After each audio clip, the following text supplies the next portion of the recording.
Salam sehat keluarga RSUB. Perkenalkan, saya Dr. Laurencia Ima Monica, spesialis anak M-Biomed. Kali ini saya akan menjelaskan mengenai rabies atau penyakit anjing gila. Penyakit rabies masih menjadi salah satu concern kesehatan di Indonesia karena sebanyak 5.000 orang per tahunnya meninggal karena rabies di seluruh dunia dan sebanyak 15 juta orang per tahunnya perlu mendapatkan obat profilaksis anti rabies untuk mencegah berkembangnya penyakit ini. Dan tahukah Anda bahwa 40% dari penderita yang tergigit oleh hewan yang terduga rabies adalah anak-anak kurang dari 15 tahun.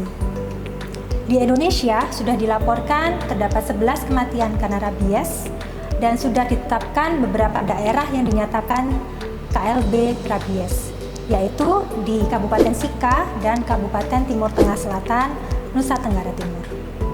Penyebab dari rabies ini yaitu virus Lassa virus dari golongan Rhabdoviridae, di mana virus ini bersifat zoonotik, jadi ditularkan dari hewan dan sifatnya neurotropik. Neurotropik ini artinya adalah virus ini berkembang dan predileksinya adalah di sistem syaraf, sehingga apabila dilakukan pemeriksaan darah, virus ini tidak terdeteksi.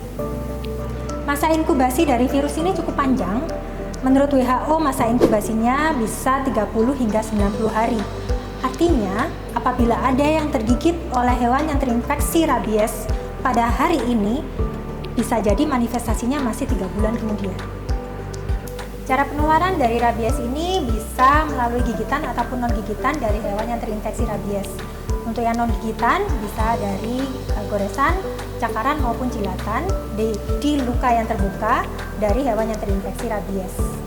Di Indonesia, yang bisa menularkan rabies ini ada 3, yaitu kucing, anjing, dan juga kera. Tapi 98% yang dilaporkan bisa menularkan rabies di Indonesia yaitu anjing. Perjalanan penyakit dari virus rabies ini adalah setelah virus masuk melalui luka yang terbuka, dia akan melakukan replikasi atau pertumbuhan di jaringan otot sekitar selama kurang lebih 2 minggu.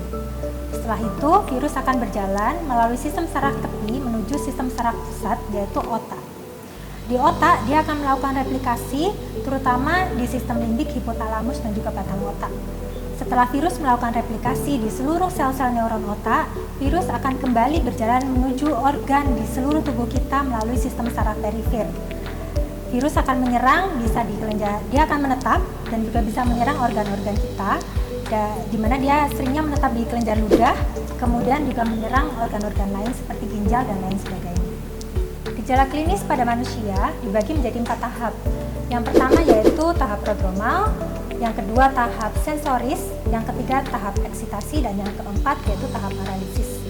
Pada tahap prodromal, penderita akan mengalami seperti infeksi virus pada umumnya, yaitu demam, lemah, letih, lesu, nyeri kepala hebat, dan juga nyeri pada badan. Pada tahap sensoris, penderita akan mulai merasakan gangguan kecemasan, gelisah, kemudian ketakutan pada rangsang sensoris seperti sinar maupun suara, dan juga nyeri atau panas pada area gigitan. Pada tahap eksitasi sudah mulai terjadi gangguan neurologis pada penderita. Penderita akan mengalami agresi, kemudian fobia, halusinasi, dan lain-lain. Salah satu yang khas yaitu hidrofobia, yaitu ketakutan kepada air. Pada tahap ini juga akan terjadi spasme pada otot sehingga terjadi keluarnya air liur yang berlebihan pada penderita, kemudian keluarnya keringat yang berlebihan dan juga air mata yang berlebihan. Pada tahap ini juga bisa berkembang menjadi kematian karena henti nafas maupun henti jantung. Pada tahap paralisis akan mulai terjadi kelumpuhan dimulai dari area gigitan, kemudian terjadi penurunan kesadaran yang secara bertahap bisa menyebabkan kematian karena henti jantung dan juga henti nafas, dan ini bisa terjadi selama 13 hari. Gejala klinis pada hewan yang terinfeksi rabies, awalnya hewan atau yang paling sering ini anjing ya. Anjing akan mulai tidak mengenali tuannya, kemudian lebih memberontak dan juga terjadi ketakutan terhadap rangsang sensoris seperti cahaya sehingga anjing akan cenderung untuk bersembunyi di kolong meja ataupun kolong tempat tidur. Pada tahap selanjutnya, dia akan mengalami agresi, kemudian terjadi gerakan halusinasi seperti anjing mencaplok hewan serangga-serangga yang berterbangan sekitarnya. Kemudian gejala yang lainnya yaitu anjing akan mulai suka menggigit benda-benda yang tidak biasa seperti kawat, kayu, dan lain-lain. Sehingga pada tahap ini kita akan sering mendapatkan anjing terluka pada area gusi maupun gusi lidah dan juga mulutnya. Pada tahap selanjutnya, anjing akan mulai mengalami spasme pada otot faring dan laring sehingga suaranya akan berubah menjadi lebih parau. Kemudian pada tahap paralisis dia akan mulai terjadi kelumpuhan otot pada kaki belakang sehingga gerakannya akan seperti menyeret. Untuk hewan ada dua tipe untuk gejala klinisnya, yaitu tipe agresi dan juga tipe tenang. Untuk yang tipe agresi atau beringas, hewan akan cenderung lebih beringas, sedangkan pada tipe tenang tahapannya akan langsung masuk ke tahap kelumpuhan sehingga hewan akan cenderung lebih tenang. Apa yang bisa kita lakukan untuk mencegah rabies ini menjadi berkembang? Yang pertama adalah pencucian luka. Lakukan pencucian luka setelah tergigit oleh hewan yang terduga rabies seperti kucing, anjing, ataupun kera di bawah air mengalir selama 15 menit dengan sabun.